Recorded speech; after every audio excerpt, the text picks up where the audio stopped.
Good afternoon, ladies and gentlemen. You are welcome to Translation and Interpretation. I'm Ture David, translator and interpreter from Self-Professional Department.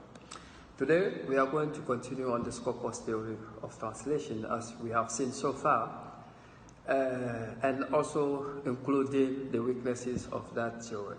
So first of all, let's define what is Skopos theory of translation.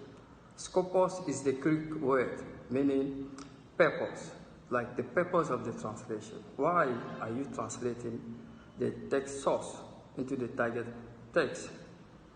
Based on the purpose. For example, it can be in marketing or in advert or in entertainment.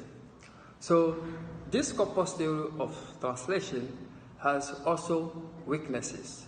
For example, before talking about the weaknesses of that Skopos, let's come back to the definition based on the purpose, the function of that translation. So before basing on that translation, Skopos theory of translation, the translator should be well informed about the targeting culture, the targeting audience, the targeting mindset, mentality, and their emotional feeling, even historical background. Because in reality, Skopos theory of translation is to dethrone the text source so that we can modify according to our will, because we have enough information about the targeted audience or culture. So let's talk about the weaknesses of Skopos theory of translation. Skopos is not reversible. Like when you finish translating based on Skopos, you cannot take the same translated text to translate it to the original text. It will not be the same because you have dethroned the text source. So now this reversibility is not possible. The purpose, what is, and also let's talk about the purpose of the purpose theory of translation, is to dethrone the text, the source text.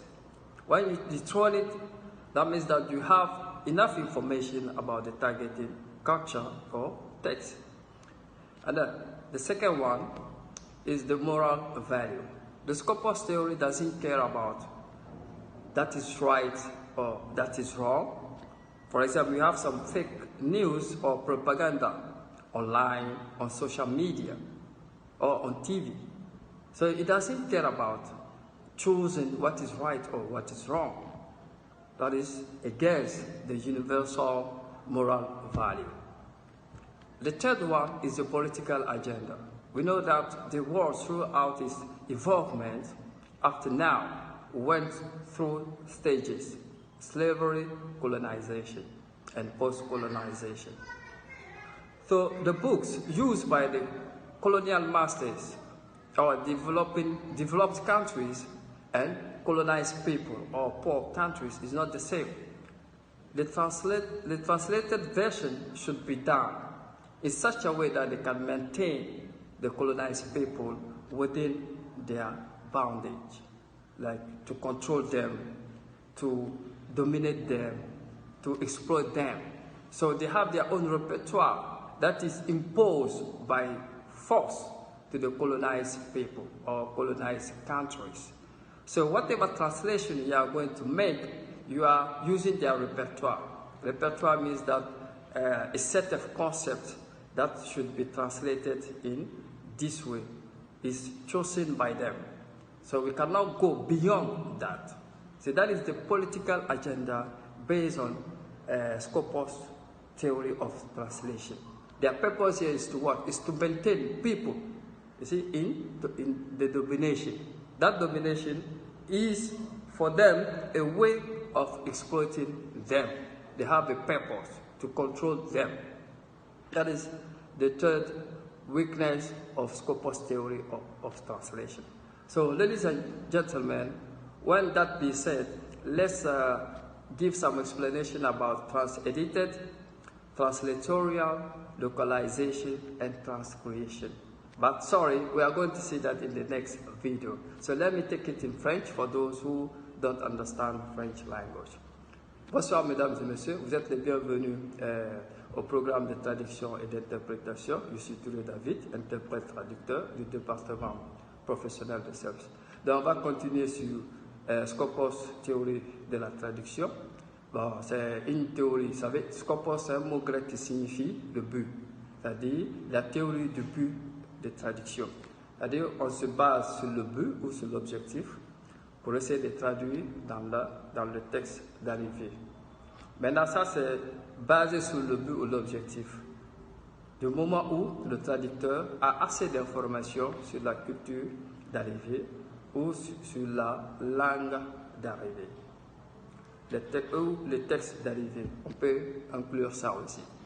Mais cette théorie de but de la traduction a beaucoup d'inconvénients. Parce que, d'abord, ce n'est pas réversible.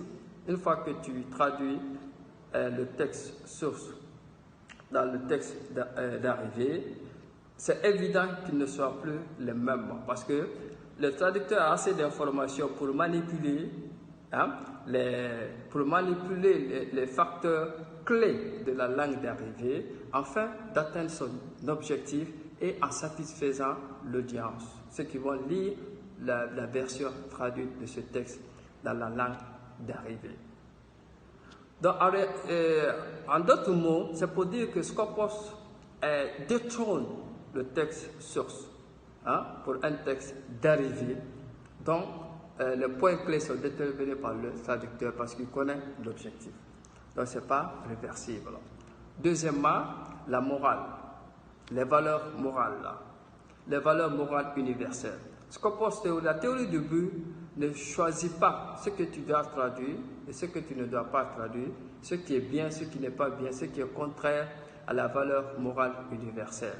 Par exemple, il y a des fake news en ligne, à la télé, il y a les propagandes en ligne, à la télé. Les traducteurs ne font que traduire selon l'objectif qu'il veut atteindre en émettant ces informations, soit pour causer des problèmes, pour causer des guerres, des conflits et ainsi de suite. Donc, Skopos théorie est au-delà de cette sphère d'analyse ou de jugement du texte à traduire. Donc, c'est réellement contre les valeurs universelles morales. Donc, la théorie du but ne dit rien de cette valeur de jugement. Alors, mesdames et messieurs, comme on a vu, c'est un inconvénient de la théorie du but. On va essayer d'expliquer dans les prochaines vidéos quelques expressions en anglais qu'on va traduire aussi en français. Par exemple, localization, transcreation, transeditated and translatorial. Donc, ça veut dire transédité, translationnel. Bon, ne confondez pas en physique un mouvement translationnel ou translatoire avec ce qu'on va voir en traduction, c'est-à-dire, comment on appelle ça, la théorie translationnelle. En fait, c'est une théorie qui obéit ici à une présentation standard universelle pour que cette présentation soit acceptée par beaucoup d'entités, que ce soit des entreprises ou les multinationales, ainsi de suite. Donc, on va rentrer dans les détails dans la prochaine vidéo. Donc, mesdames et messieurs, je vous remercie pour votre attention. Donc, commentez, likez, partagez pour agrandir notre audience. Donc, merci beaucoup. À la prochaine.